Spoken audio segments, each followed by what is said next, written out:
Walang kadala-dala sa kayabangan. Tara, pag-aralan natin to.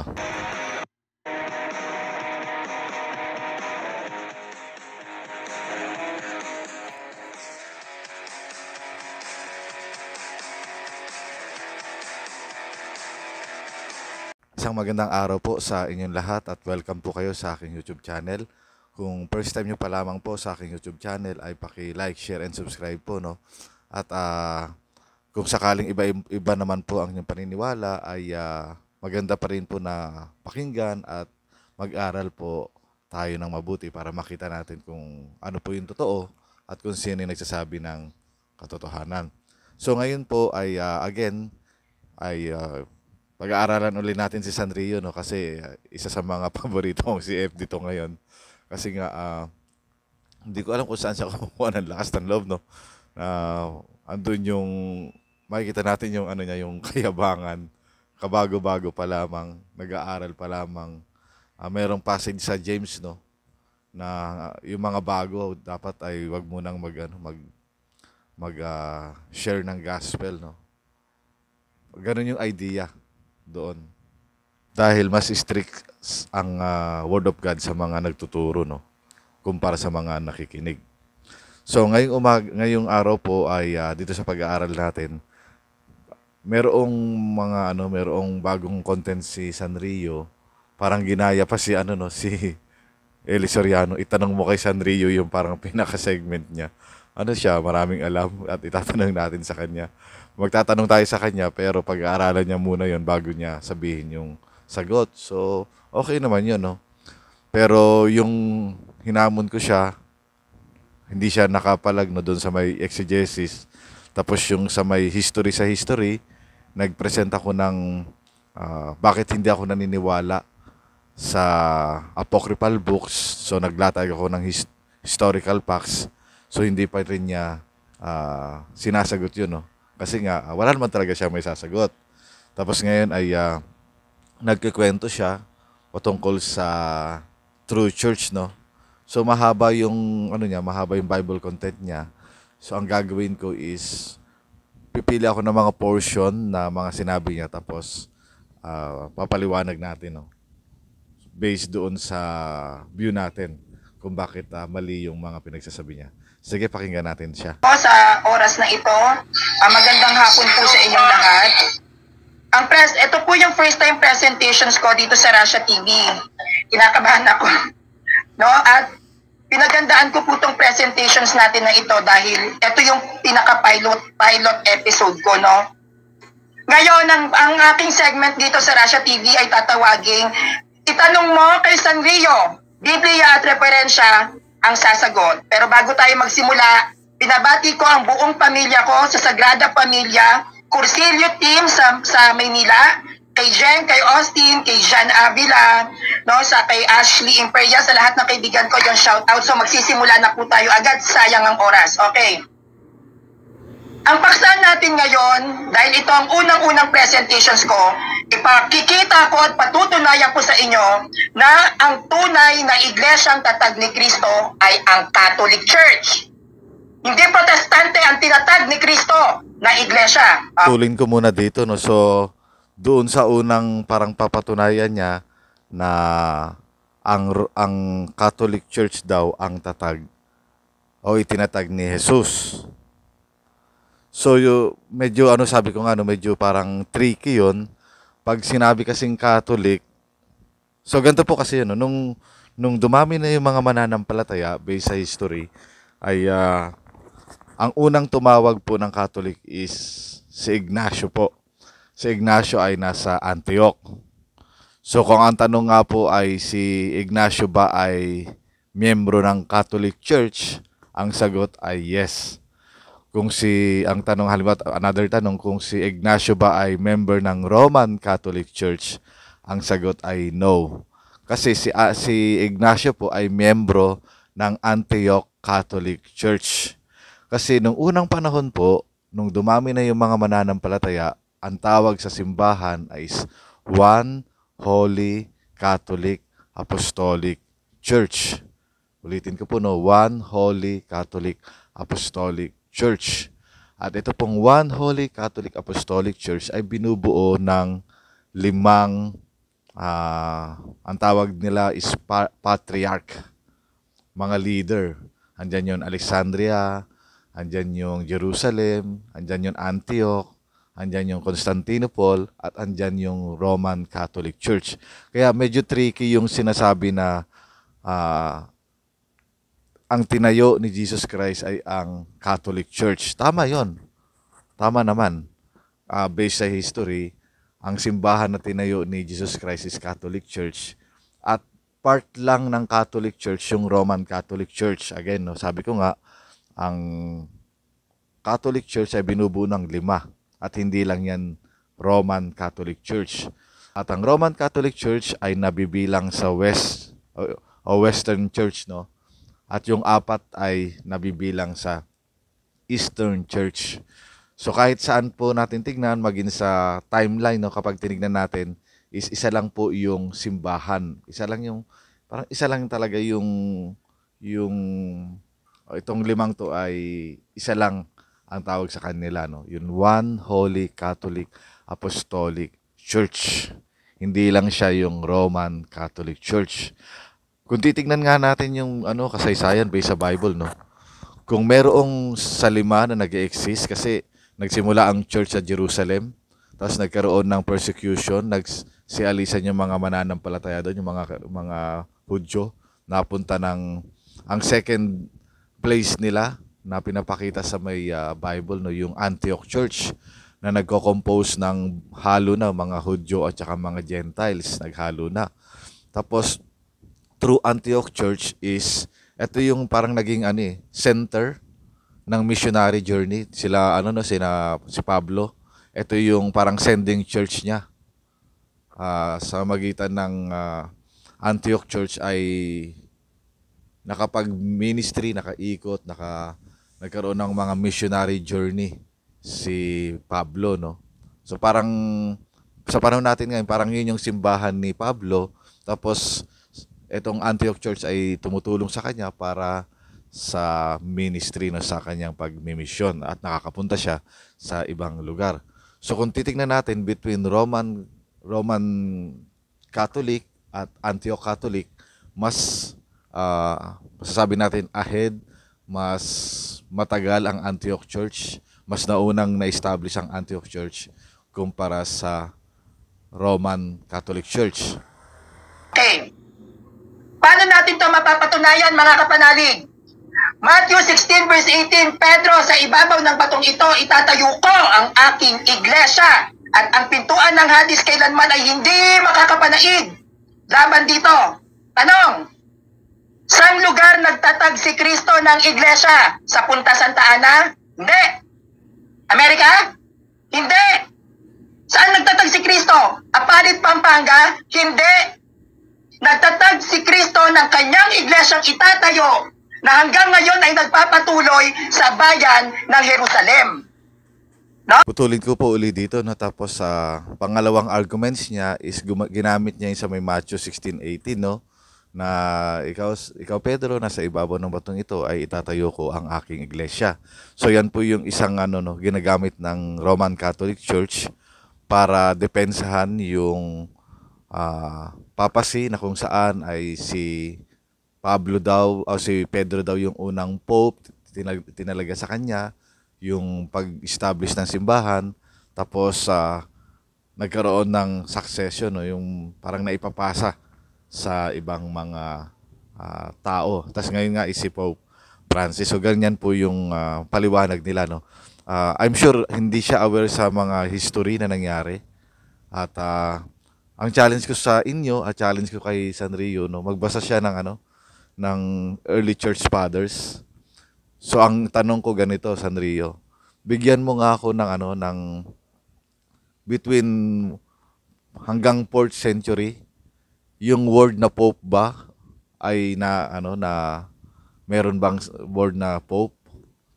So yun yung isang tanong, no. Marami pa akong tanong diyan at siguro sa mga susunod na lang.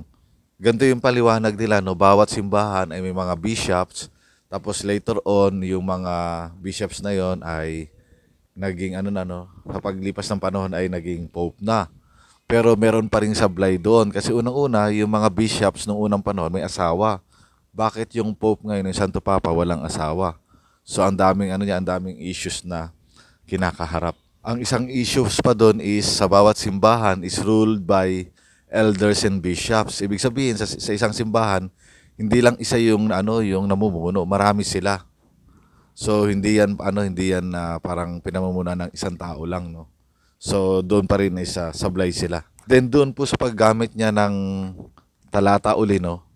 I'm sure hindi pa niya nababasa yung gawa ni Father ah, Richard Kendrick. Isa siyang paring Katoliko, no.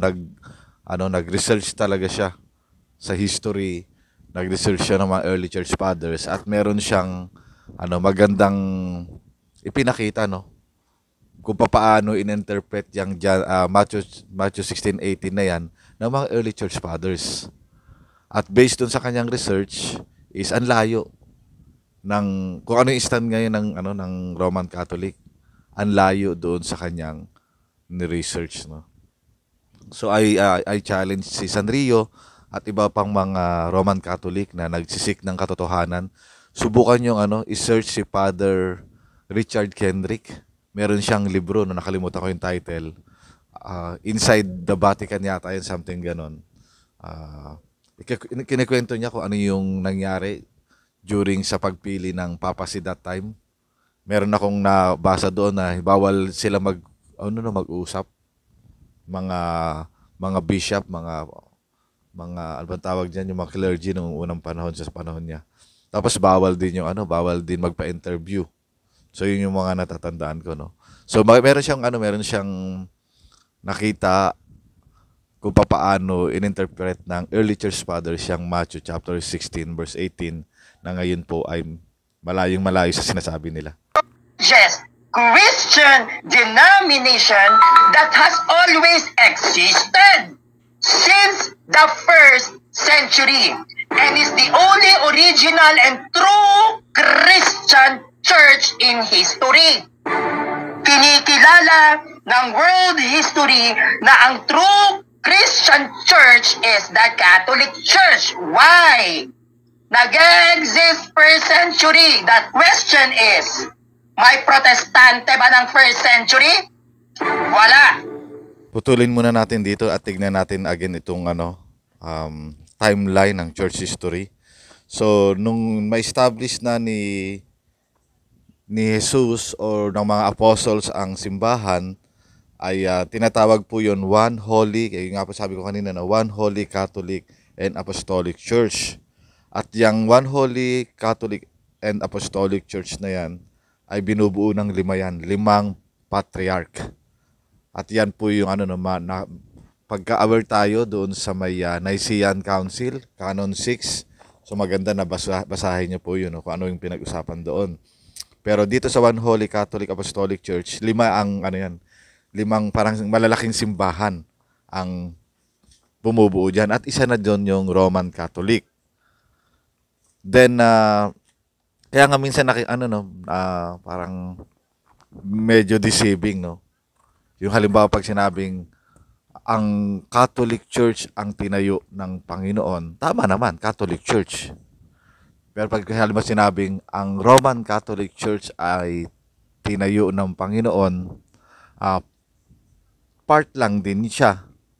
Hindi siya yung talagang Roman Catholic lang, tapos siya lang mag-isa talaga ang tinay, hindi po, no. Again, yung One Holy Catholic Apostolic Church ay binubuo po ng 5. Ngayon, ang tanong niya, may protestante na ba noon? Wala pa kasi unang-una, again, nagsimula yung protestante kay Martin Luther, 15th century, no? Pero may mga ibang humiwalay na, no? Ayan yun yung Nestorian at saka yung mga Coptic Church. Kasi nga, mayroong issues sa doctrine. Pero basically, ang pinapakita lang dito, lahat tayo ay galing sa, para bang isa lang yung history natin. Mapa-Catholic ka, mapa-Coptic Church ka, mapa-Orthodox Church ka, mapa-Lutheran Church ka, o kano mang simbahan ka. Beginning the 1st century hanggang sa bago mag-Sikhism ay isa lang po yung history natin. Kaya nga, we shared same history. Kaya yan po yung pinapakita diyan, no. So nung nagkaroon po ng Sikhism ay nagkaroon po ng division, no, yung Eastern Church or Eastern Orthodox Church sa Roman Catholic Church. So etong Eastern Church na to ay binubuo ng apat po, no, kasi nga kapag hinati natin yung church history, binubuo yan ng Western Church, yung Roman Catholic, tapos yung Eastern Church, binubuo ng apat.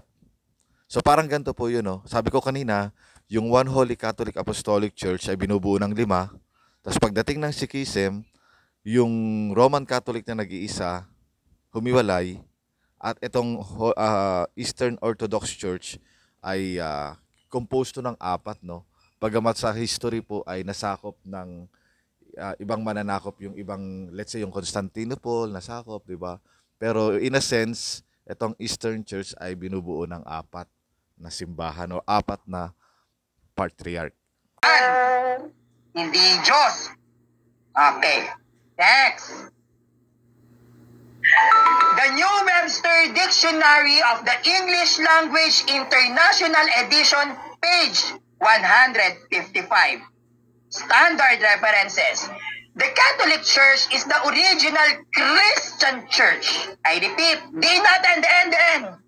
The Catholic Church is the original Christian Church before the schism of the Church between East and West and the division of the Reformation.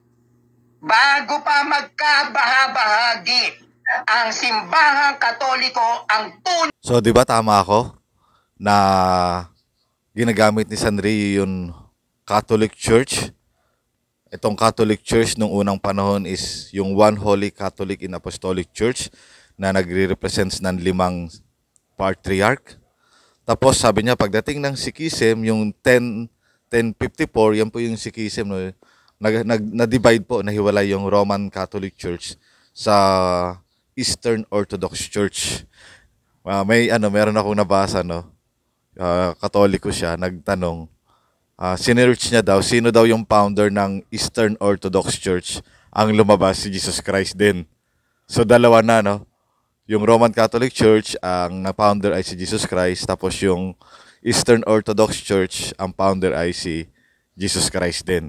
Kasi nga, again, itong dalawang simbahan na to, galing to sa One Holy Catholic Church na nag-represents ng 5 patriarch na naghiwalay lang pagdating ng Sikhism, no?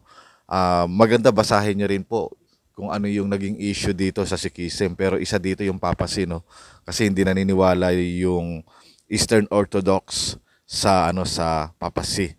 Siguro magkaroon lang ako ng mabilis na no, parang overview sa sa church history.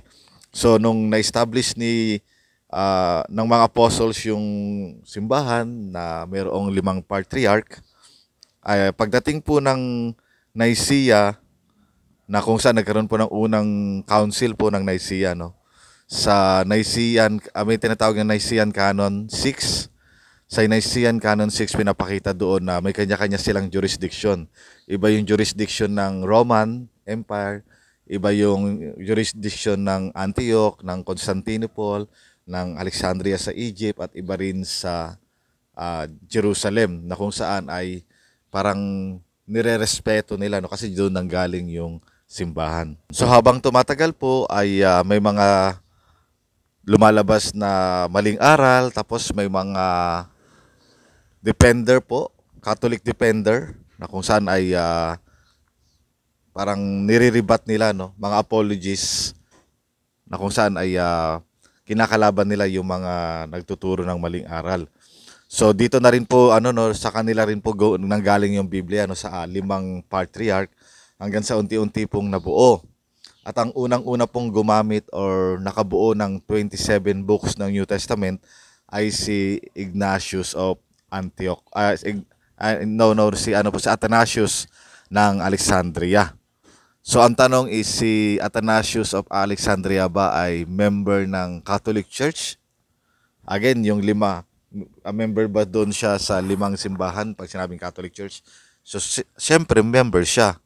Pero kung ang tanong is si Athanasius ba ay member ng Roman Catholic Church, ang sagot ay hindi po, no? So, ganun po yung parang magiging takbo niyan.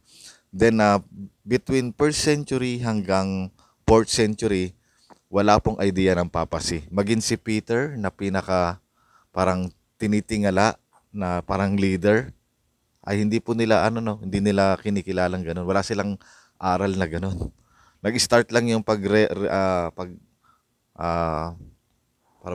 pag-boom ng papacy is between 5th century na pataas.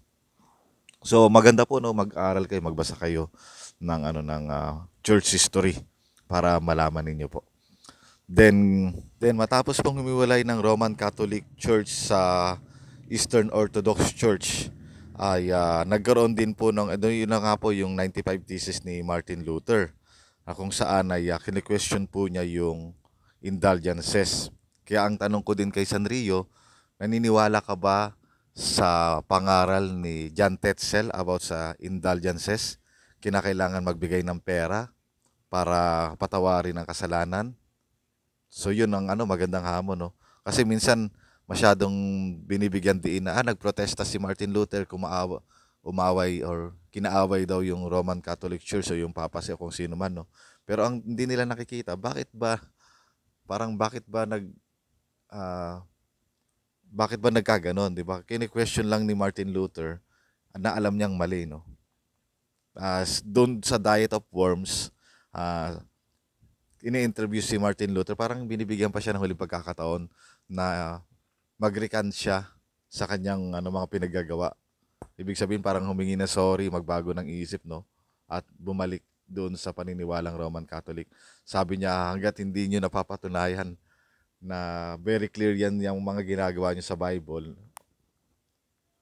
parang ganun yung idea, no? Hanggat i-convince niyo ako na yung ginagawa ninyo ay nasa Bible, ay yun maniniwala. So walang nakapag-convince sa kanya. Kaya yun, nagpatuloy po yung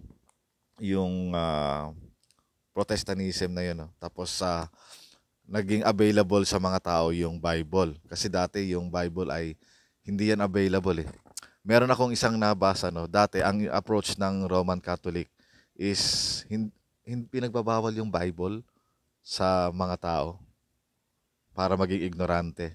Ngayon naman, sa panahon ngayon, is sobrang information, no, to the point na nalilito na tuloy yung tao kung sino yung pinaniniwalaan, no? Kaya nga maganda na kayo mismo din mag-aral, magbasa ng church history. I-compare yung mga opinion o yung turo ng bawat isa, no. Young Students Encyclopedia, Volume 17, page 261. The Roman Catholic Church is the most ancient Christian denomination having its root in the 1st century. Marami kaming mga sinaunang Kristiyanong mailalatag sa inyo sa panahon ng unang siglo. Sino-sino ang mga sinaunang Kristiyano ng Catholic Church sa panahon ng unang siglo? San Ignacio, San Evodius, Tertullian. Marami kaming early Christians, 1st century. Why? Because the Catholic Church... Hinto muna natin dito, no? So ang ginawa niya, gumamit siya ng isang referensya, tapos nagbanggit siya ng mga tao na sila daw ay member ng Catholic Church. So again, tandaan natin, no, pag sinabing Catholic Church ay nagre-represents ng 5 patriarch na lugar at isa dito yung Roman Catholic Church. So kung ang tanong niya is may yung mga binanggit niya, no, ito si Tertullian, si Evodius, tapos si Ignacio, ay member ba sila ng Catholic Church? Ang sagot ay yes. Part siya doon ng part sila ng 5 ibig sabihin nandoon lang sila, member sila doon sa 5 patriarch. Ngayon ang tanong is, member ba sila ng Roman Catholic Church? So tandaan natin, no, iba ang Roman Catholic Church sa Catholic Church. Kasi ang unang-unang binanggit niya si Antioch, si Ignacio. Si Ignacio ba member ng Roman Catholic Church? Hindi. Si Ignacio po ay member at leader ng Antioch Church. Ginamit niya si Evodius. Si Evodius ba ay member or leader ng Roman Catholic Church? Hindi po.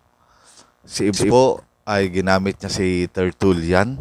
Si Tertullian ba ay member ng Roman Catholic Church? Hindi po, no. Si Tertullian ay taga-Africa. Hindi siya layo-layo ng Africa sa Roma. So, yun po, no, gumamit siya ng mga pangalan pero hindi naman talaga yun member ng Roman Catholic Church. Marami kaming early Christians, first century. Why? Because the Catholic Church was founded 33 AD and built by Jesus Christ. Kaya nga, 12 apostles, nasa sa amin yan. Hindi yan pwedeng maging protestante. Wala pang protestante ng first century. Heresy pa lang.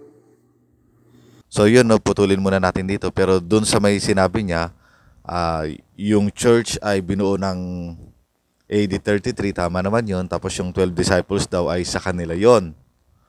Kung ang nasa isip niya yung word na Catholic Church na binubuo ng 5 simbahan, malalaking simbahan, is tama naman, no? Yung mga disciples na nagsikalat ay nagtayo ng kanilang mga simbahan.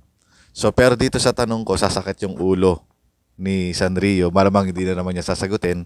O di kaya ito na lang sa mga nagsisik ng katotohanan, sa mga Katoliko, no? So ito na lang yung parang sundan ninyo kung sino yung nagsasabi sa amin ng totoo. So sabi niya, yung mga disciples daw ay sa kanila. Let's say, sabi natin, kiniklaim niya Roman Catholic, no? Kaya lang medyo tricky yung paggamit niya kasi sinasabi niya Catholic Church. Kasi pag sinabi niyang Catholic Church, tama naman. Pero pag sinabi niyang Roman Catholic ay mali yun, no? So again, kiniklaim niya yung 12 disciples ay sa kanila yun, assuming na Roman Catholic. So based sa history at sa tradition, si Thomas po ay pumunta sa India at nangaral. At nagsimula ng gawain doon at nagkaroon ng simbahan. Ang tanong, anong simbahan ang itinayo ni Thomas doon sa India? Catholic Church o Roman Catholic Church? Pakisagot nga, Sanrio. Ulitin ko, no? Nung pumunta, through history, through traditions, ay si Thomas ay pumunta ng India. So, pagdating doon, nag-ministry siya, nakapagpatayo siya ng mga simbahan. Ang tanong, ano yung tinayo niya? Roman Catholic or ibang Katoliko na hindi Roman Catholic? At bakit, pag tinignan natin sa history, nagpadala lang ng missionary yung Roman Catholic nung I think 15 or 16th century. Tapos na nga aklas si Martin Luther. Ay tsaka lang kayo nagpadala ng missionary doon sa India. So anong tama? Yung pangaral ni Thomas nung 1st century o yung nagpadala lang kayo ng I think 15 or 16th century. So yun po, no, sa mga Roman Catholic na nagsisik ng katotohanan, kahit ito na lang i-research nyo. Si Thomas pumunta ng India. Kung si Thomas ay part ng Roman Catholic, ang tanong, ano yung simbahan ang tinayo ni Thomas sa India? Pero kung let's say halimbawa si Thomas ay member ng Catholic Church, again, no, iba yung Catholic Church kasi binubuo ng limang patriarch yan. Kung si Thomas ay member ng Catholic Church, anong simbahan ang tinayo niya sa India? At ang sagot doon ay syempre hindi Roman Catholic Church. Tignan nyo na lang sa Google kung anong simbahan yon. So, doon pa lang is maling-mali na yung claim ni San. Hanggang dito na lang at sana po ay natuto kayo at patuloy tayo mag-aral para makita natin kung sino yung nagsasabi talaga ng totoo. At God bless.